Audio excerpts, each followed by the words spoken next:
TPCC chief B Mahesh Kumar Goud అధ్యక్షతన గాంధీ భవన్ లో కీలక సమావేశం నిర్వహించారు. కాంగ్రెస్ సిట్టింగ్ స్థానమైన మెదక్, కరీంనగర్, నిజామాబాద్, ఆదిలాబాద్ జిల్లాల గ్రాడ్యుయేట్ ఎమ్మెల్సీ ఎన్నికకు సంబంధించి మంత్రులు, ఎమ్మెల్యేలు, డీసీసీ అధ్యక్షులతో మహేష్ కుమార్ గౌడ్ భేటీ అయ్యారు. ఈ సమావేశానికి ఏఐసీసీ ఇన్ఛార్జ్ ప్రధాన కార్యదర్శి దీపాదాస్ మున్షి, మంత్రులు ఉత్తమ్ కుమార్ రెడ్డి, శ్రీధర్ బాబు, కొండ సురేఖలు సమావేశానికి హాజరయ్యారు. తెలంగాణలో ఖాళీ కానున్న ఎమ్మెల్సీ స్థానాల ఎన్నిక, నామినేటెడ్ ఖాళీల భర్తీ, పార్టీ సంస్థాగత నిర్మాణ అంశాలపై చర్చించారు.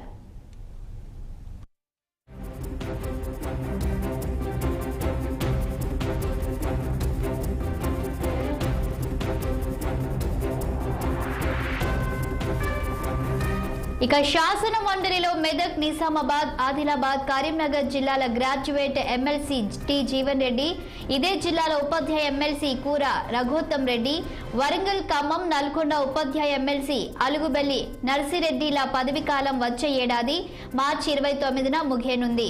ఈ తేదీ నాటికి వీరి స్థానాల్లో కొత్త ఎమ్మెల్సీల ఎన్నిక ప్రక్రియ పూర్తి కావాల్సి ఉంది. ఇందుకు సంబంధించిన ఓటర్ల తుది జాబితాను డిసెంబర్ 30న ఎన్నికల సంఘం ప్రకటించనుంది.